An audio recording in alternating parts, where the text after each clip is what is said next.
All right, ladies and gentlemen, it is your favorite Dark Sorcerer here. And tonight, I want to do something a little bit different. And I want to talk to you a little bit about cults compared to the occultism. I want to talk to you a little bit about mental illness and how the occult attracts it. But more so, I want to talk to you about blood pacts. Okay. But I'm going to start off with blood pacts. Deals. When a practitioner comes upon a path, say voodoo, Santeria, Mayumbi, say for example, Satanism or witchcraft in general, they normally do their studies. They begin by buying a book, like say the Witch's Bible by the Farrers, or say for example the Satanic Bible by Anton Zander LaVey. Um, Perhaps they buy a book on Santeria or Mayumbi. Okay, whatever it is. Okay, they they begin to do their homework into that particular path, so that they have an understanding of that root working to decide whether or not to follow that path. Okay, I don't know how many times I've said that Satanism, even necromancy, is not a path for the faint of heart. It's not one that will make you popular or to bring friends to you. It's not one that will bring riches and fame to you. No.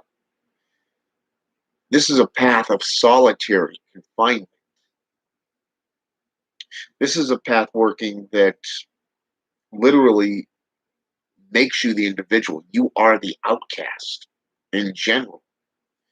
Okay. So when you decide that you're ready to begin your journey on a path, let's say, for an example, you're getting into Satanism. Let's say traditional or theistic Satanism. You delve into the spiritual rituals, the tools. You delve into demonolatry. You begin to erect an altar over time. You bring an altar together. You've done your rituals. You've experimented a little bit with the rituals and the evocations and invocations. You really gotten to that point where, okay, I want to align myself with this particular current. It's time to do a blood pact. It is time to align myself to Satan. It is my time to dedicate myself to the forces of darkness.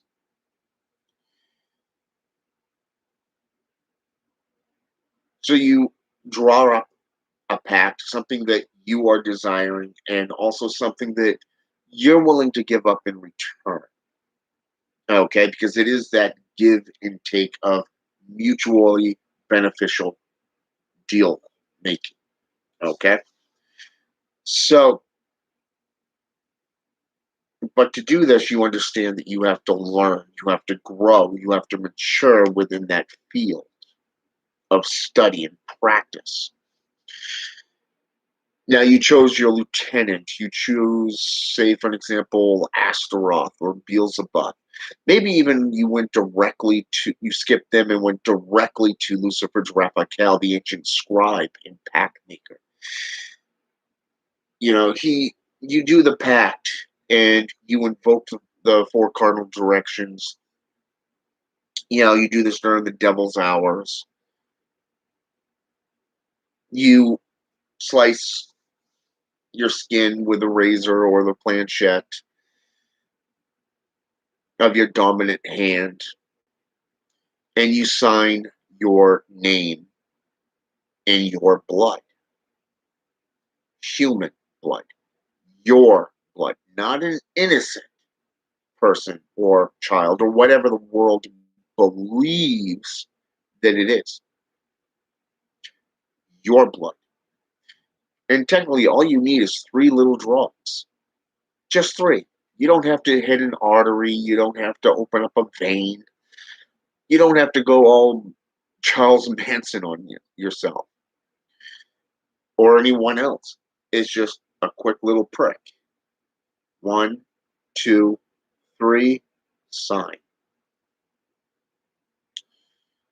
Now, you haven't just aligned yourself with the forces of darkness, but you have chosen a spirit that you want to work with.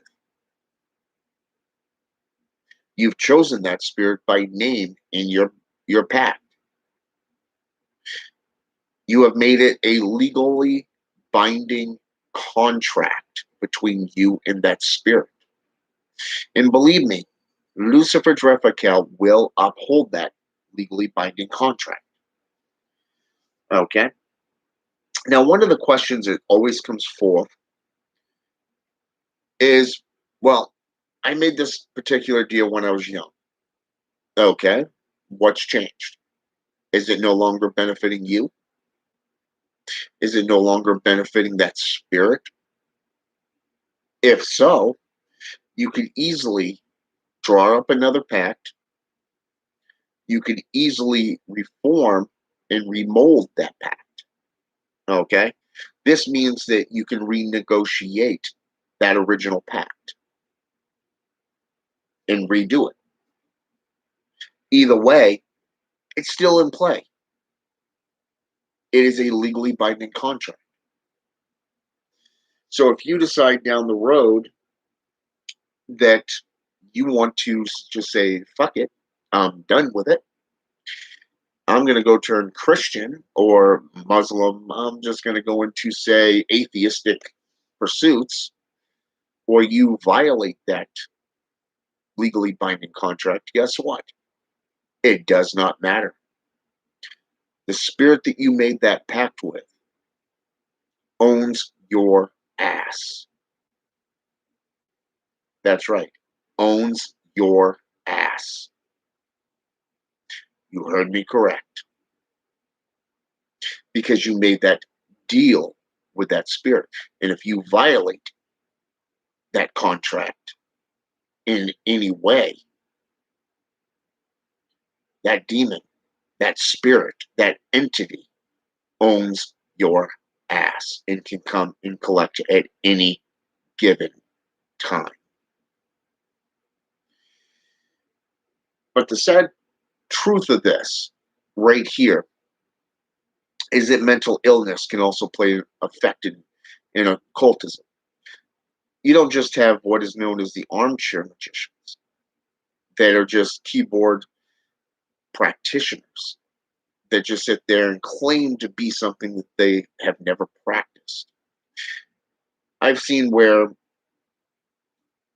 so-called practitioners have stolen not only the name of an organization that is legally documented in a particular country or state, but also the photo that that company owns, that religious sect owns. I had an individual once that did this. He tried this. I called his ass out and he blocked me. So I went to his elder and I said, hey, this is what's going on. I showed him proof. Guess what? That individual is no longer a practitioner in that house. You see, legally documented contracts are upheld. Every practitioner knows that when something is legalized, it is signed in blood. It is signed in your name. I own the rights to the Order of the Black Thorn. That's my group that I legally put into play. through the local laws.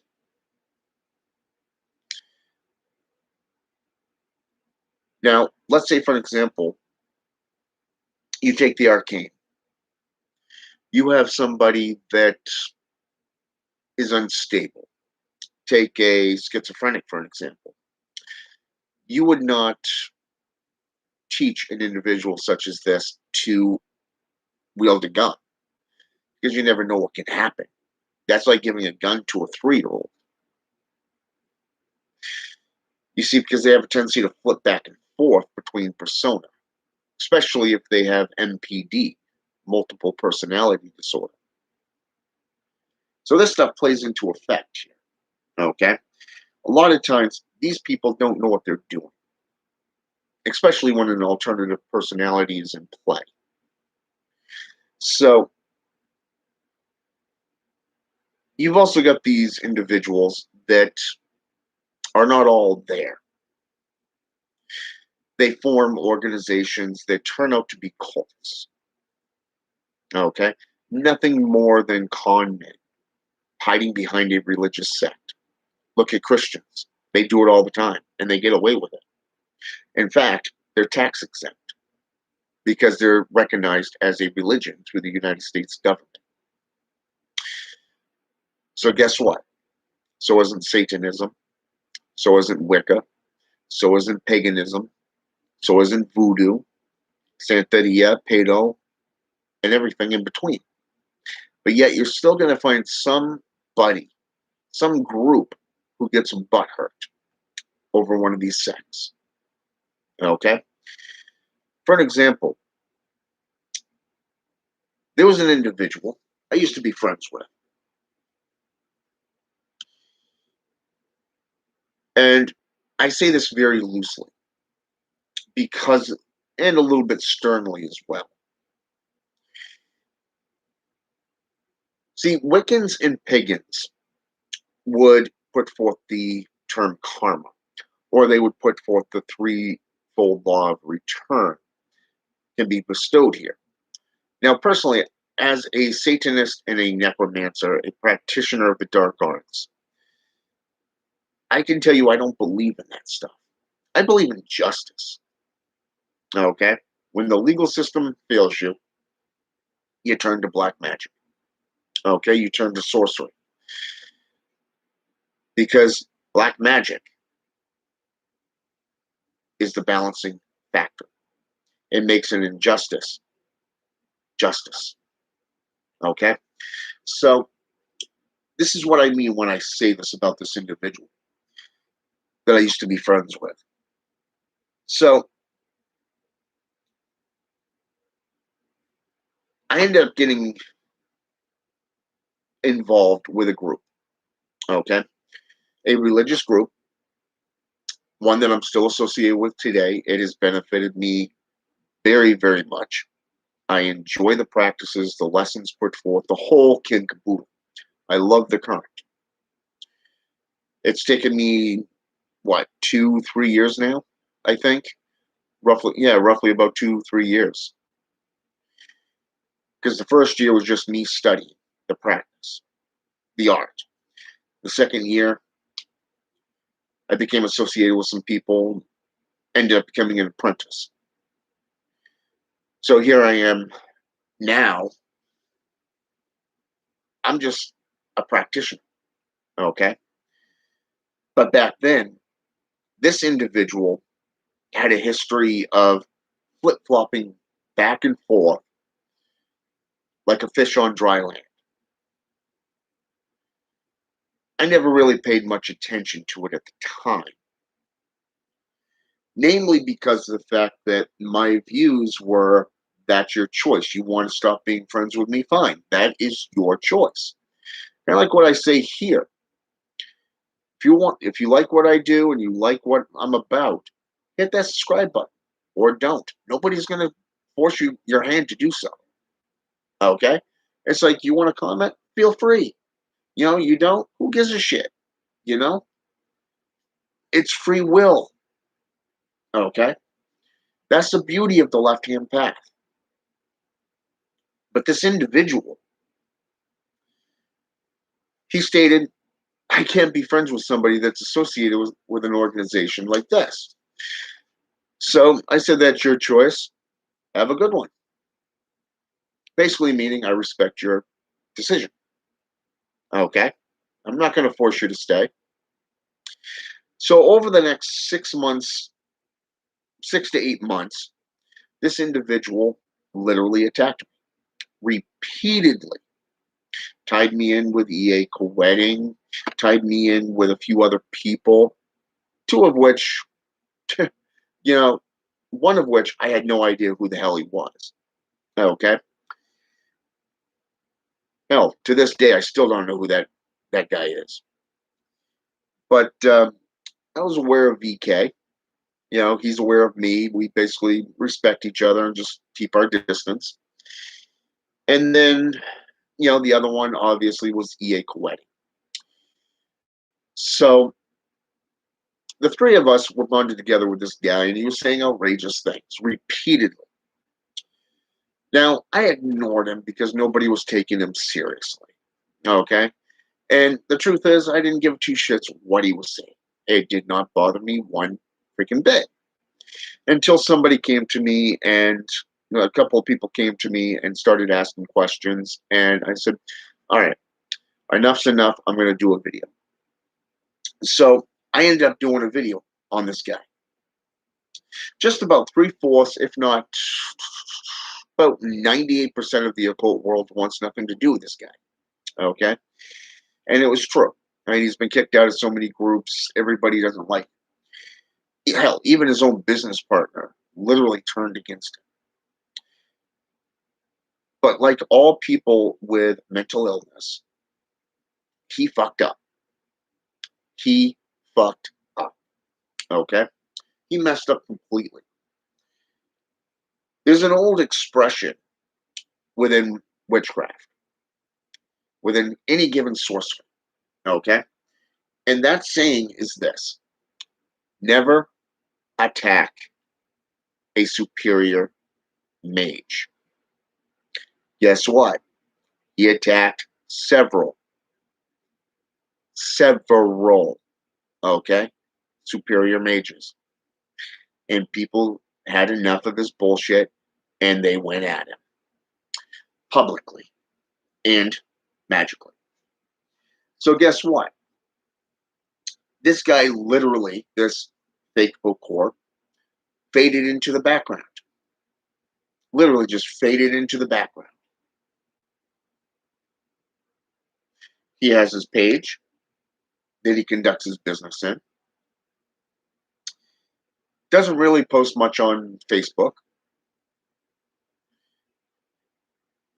But yet he's got a daughter now, or a child of his own.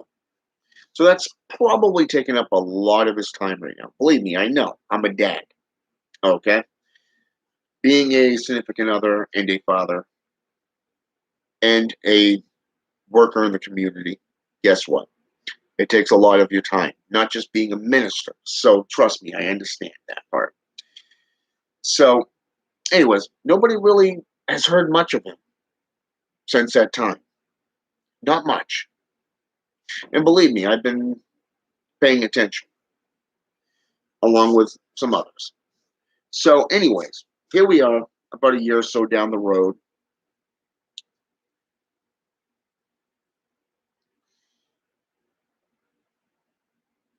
And somebody came to me and asked me about this particular cult. Okay. So I did a couple of videos on John Ramirez, rather. John Ramirez, the renowned ex-Satanist. But wait, he was never a Satanist. He never grew up a Satanist.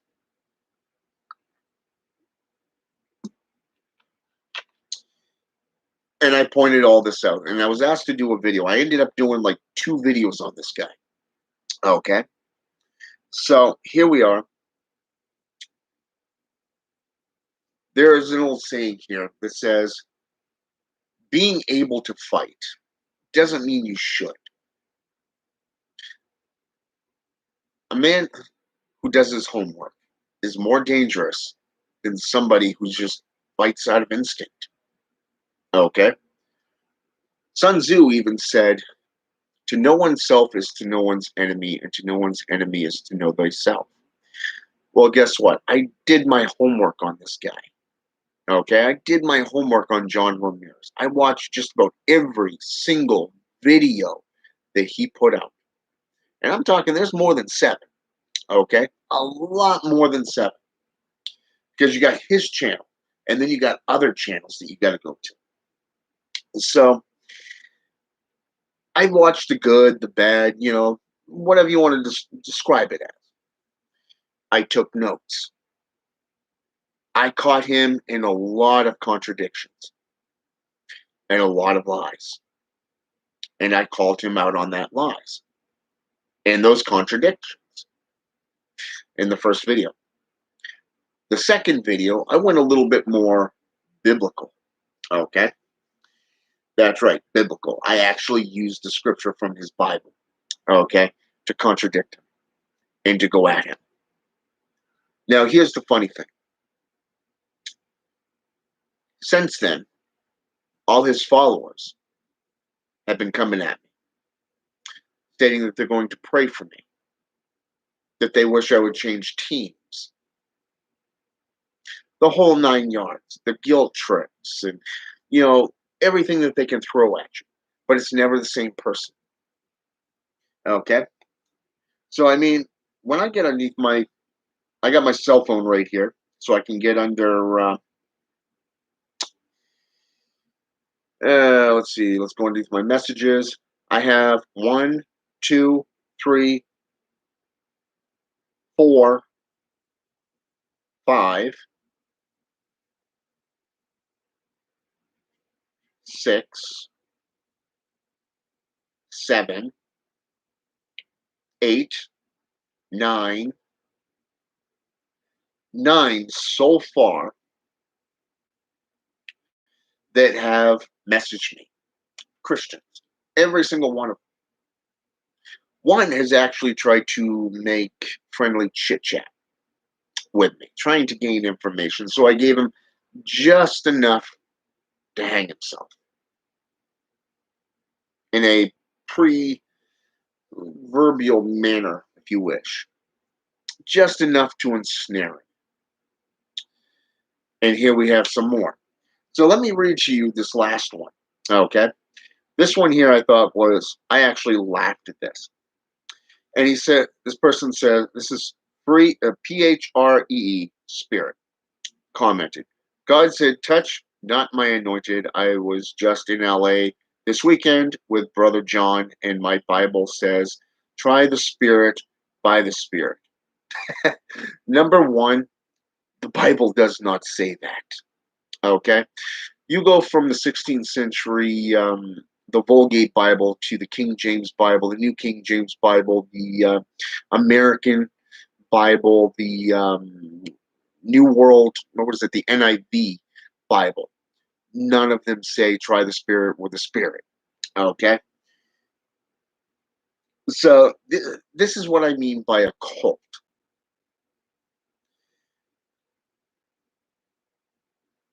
Okay? And he went on to say, John is a child of God. He is a real deal, folks. I witnessed this. And I got to get under here for a minute because I got to scroll down. And it says,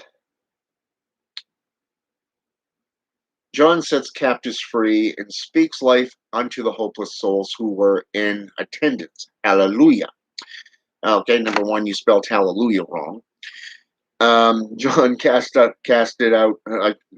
demons out of people and broke generational curses on folks' bloodlines, and all under the precious banner of, guess what? John 3:16, the Son. Oh no. Okay. So you're telling me a devil can cast out another devil. Wow. Nowhere in the Bible does it say that. Mm. Do I have to remind this individual that it was the Pharisees who compared Jesus to Beelzebub? Ooh, didn't see that coming, did you? So Well, my Bible also says you will know a fool by a multitude of words. Well, ain't that the truth? You just called yourself out. Oops. Also, God said, who he has set free is free indeed. You know, when you judge, the judgment starts with you. I'm just saying. And it goes on from there, but I can't get into it on this thing. But, all right. So basically, it's funny because of the fact that this individual, okay, has misinterpreted the Bible completely and violated Revelations chapter 22, verses 18 and 19, which says, if any man adds or takes away from this book, the same shall be done out of the book of life. Okay? But here's the kicker. The Catholics were the first ones, the Roman Catholics. All the Bibles came from their doctrines.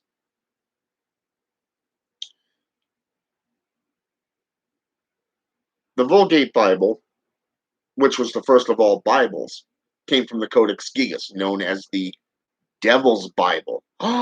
Second century. Wow. Didn't see that coming either, did you? So here's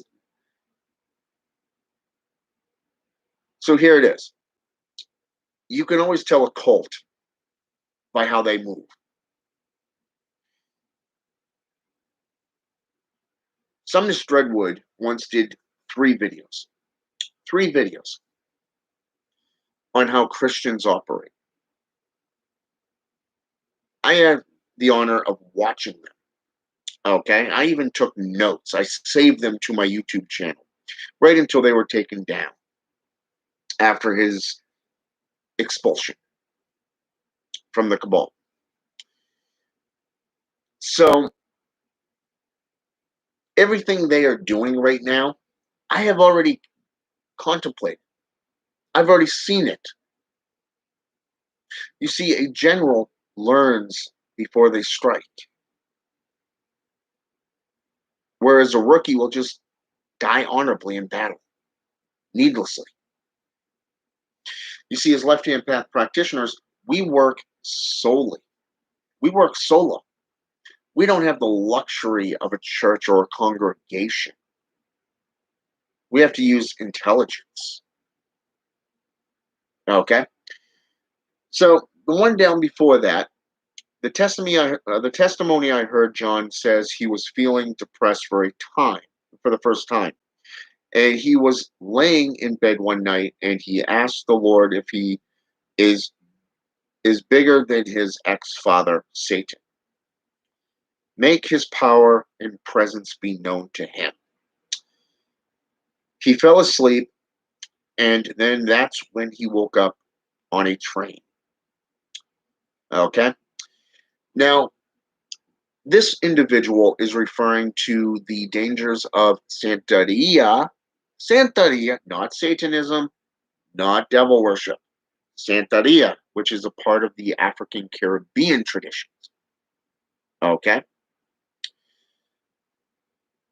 And the occult. The dangers of Santeria and the occult. You can look it up on YouTube. Okay? All you have to do basically is just type in Santeria and then scroll down until you see his ugly mug. Okay? And it's interesting because he was initiated into Santeria and then Palo Mayumbe. Then he met his wife who took him to church. So where does Satanism come into play? Oh, that's right. When he wrote his first book. When he wrote his book. I'm an ex-devil worshiper. Woo! Okay. So going down, and that was Teresa Elliott that said that one, and the one before. And then the next one is people don't curse him or say bad things for him. And his family just kept them in prayer. We are also going to get judged for saying anything against anyone. May Jesus show him, guide him, bless him, so that he may be a blessing with a big red heart. That was Aaron Mendonca. That's Mendonca. I probably butchered his last name. So if I did, that was my bad. Let's see. Underneath that, Teresa Elliott. In what video did John say he committed suicide?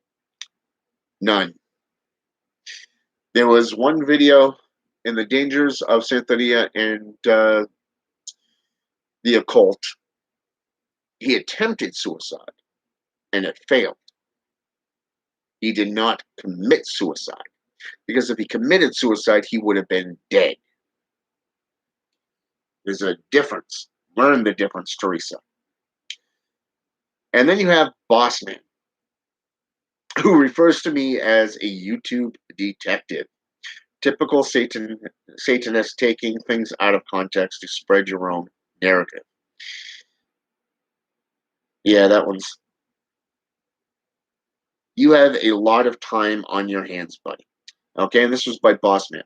Well, first of all, Bossman, this only took me roughly about 40 minutes to gather all the information that I did. 40 minutes to an hour max. You watch about 3 of his videos, you basically get the gist of the lies, the hypocrisy.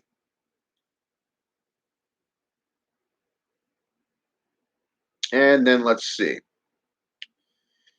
The next one is Eric Patrick Chudy. Chudy. Eric is spelled with a Y. Patrick is spelled with a Y.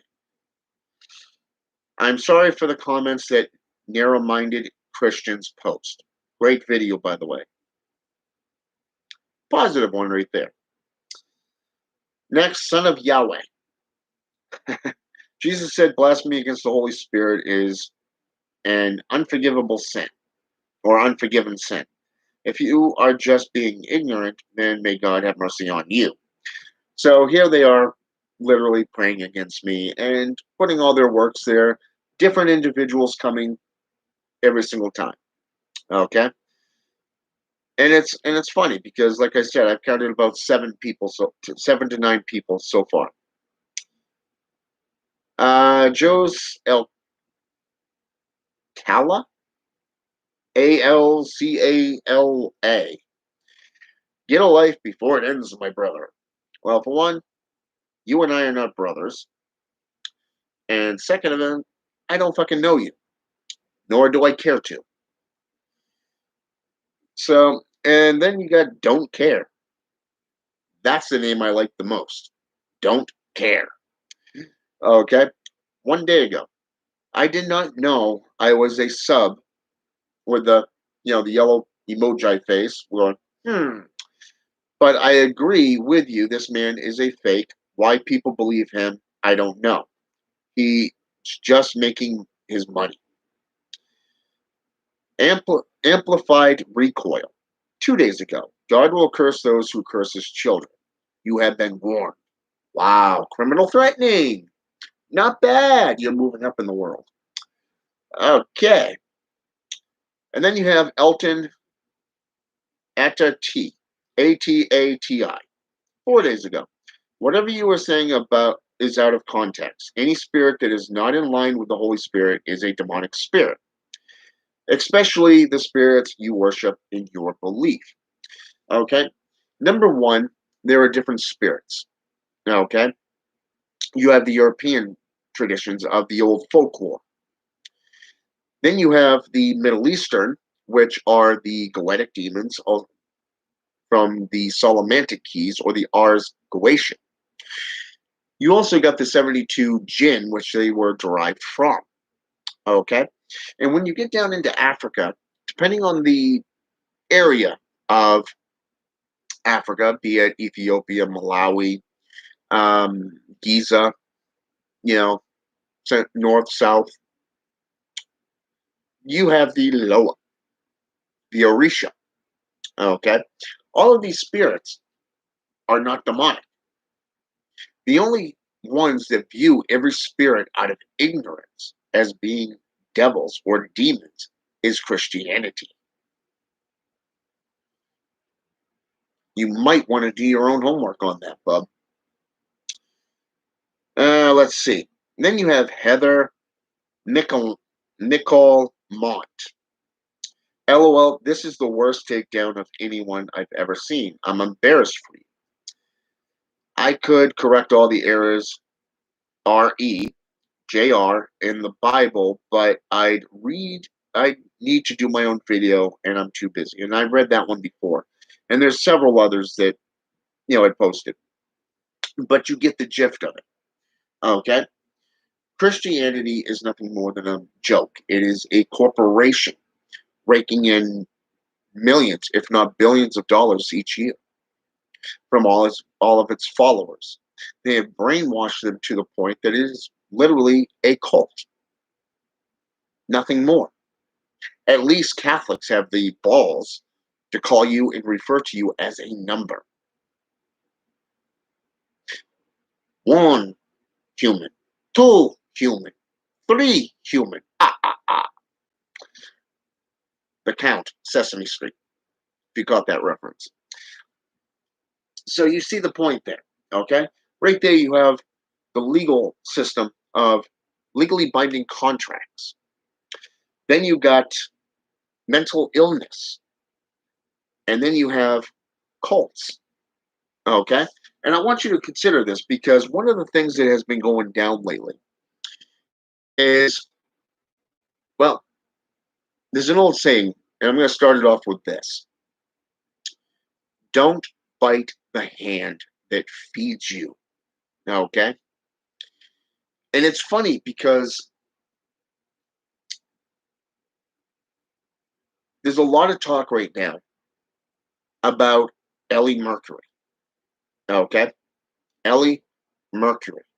He's got like 3, 4, I think 5 accounts that I know of on Facebook. I just blocked the last 2 of them yesterday.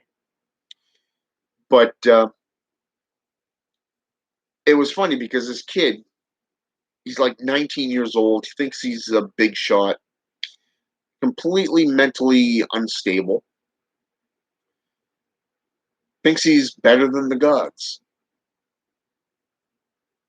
But it didn't stop there. Those who tried to help him, he betrayed, lied about, and sees as enemies. He's been excommunicated by numerous people, groups, just like Ed Morrow. People like John Ramirez is the same way. Those who follow these people and you believe in their lies, you're literally shoving your head in the proverbial sandbox. You're lying to yourself, and you're only going to hurt yourself because the blind leading the blind never works out. Think of a blind person driving. I believe you've seen that movie where the blind man actually drove the car. How many things did that guy drive into? Well, Ellie Mercury, yeah. John Ramirez, yeah. Definitely mentally unstable. How many lies can you tell before you're swimming in your own feces? Hmm. When are you going to wake up and take responsibility for your lives? In fact, when are you going to get off your asses and start doing your own homework? You can read as many books as you want, but until you start practicing it, you will never know the difference between lies and truth, fiction and reality. John Ramirez is only in it for the money. He's lied about his age. He's pulled the wool over his flock, the eyes of the flock. Ed Morrow is a con man that has conned so many people out of money. Instead of building a spirit box, he sends a box that had shoes in it. A shoe box? Are you fucking kidding me? Practitioner that refers to himself as a bokor. Obviously, you don't know voodoo. A bokor creates powerful wanga effigies for collecting soul for spirit boxes or the debunk box to ensnare something. A griskus bag, a mojo bag. Hell, even a voodoo doll. Most don't realize this because you don't practice this stuff. You don't delve into the history or the mythology, the folklore behind all these traditions. You simply believe at face value, which is why you get your asses in a sling when you get called out on your shit. But there's also a difference between these other two and Ellie Mercury.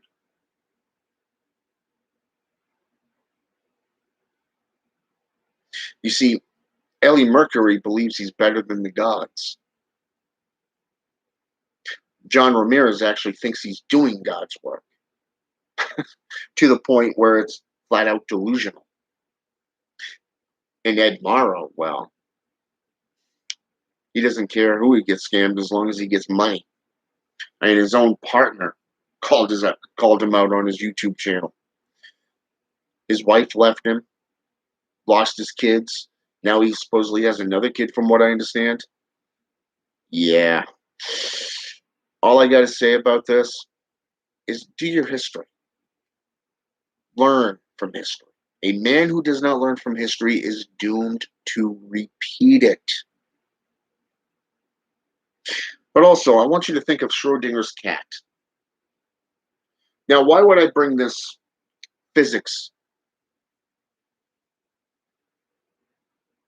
tool into play?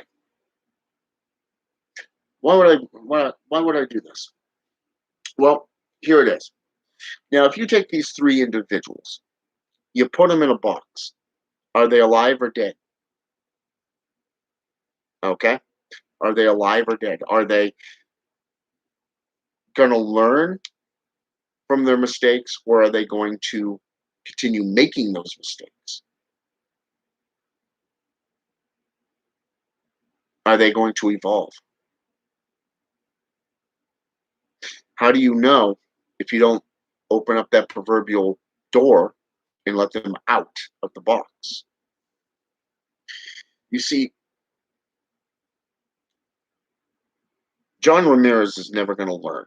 That is obvious. He's too much of a fucking pussy to get out from his wife's skirt and actually take responsibility for his actions. That much is true. He's sending all his lackeys to do his bidding for him. He's a coward and a disgrace. Ed Morrow, he can lie all he wants. His lies have already caught up with him. And he got called out in a massive way to the point where he literally disappeared from the scene. Now, the question is, what's going to derive Ellie Mercury? What is this kid going to go through? Is he going to get the mental help that he needs? Our practitioner is going to bind him so that he's not a threat to himself or others? Or Is he going to force their hand to the point where they just simply curse his ass into damnation?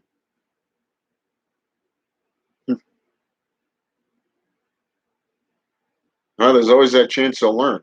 That 1% chance. Now, technically, it's a 0.001 chance, really, if you want to be honest. But that's my take on this. Okay? But heed my warning. If you make a blood pact and you sign your name in blood, it is a legally binding contract, which means it's just like any contract that you sign in the corporate world. You're responsible for your own actions. But you want to watch out for those signs of instability in mental capacities. It's good to watch numerous videos so that you can get a feel for that individual. Like I did to get to know John Ramirez and what kind of man he is. In this case, he's more like a child, really.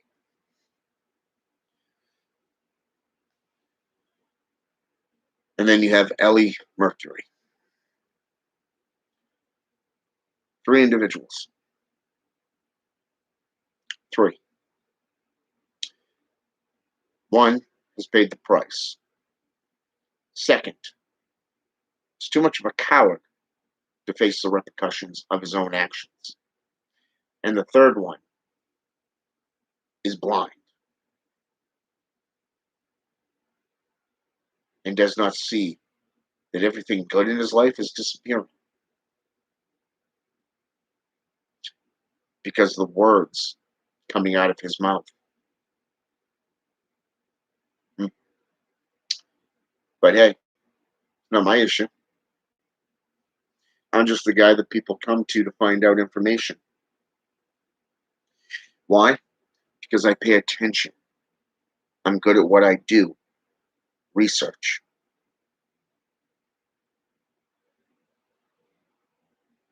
And for all you Christians out there, my advice to you, don't tempt fate. Because I'm not afraid of you. As I explained to one of these morons on my YouTube channel, underneath that video, I'm not some chump that you can scare or intimidate. I've been around for over 30 years. This coming August will be 32 years exact. I learned from multiple ministers when I became an ordained minister. I got my minister's license because of these guys. One of which paid a massive, massive price for his betrayal.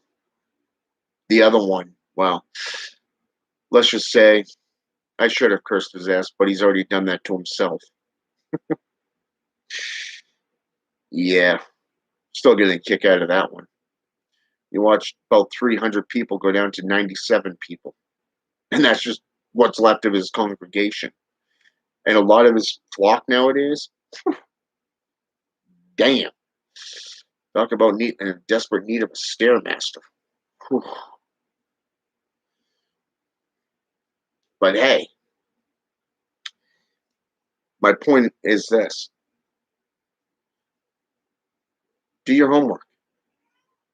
Don't believe things at face value. Do your own homework. You'll benefit from it dearly. Have a good night.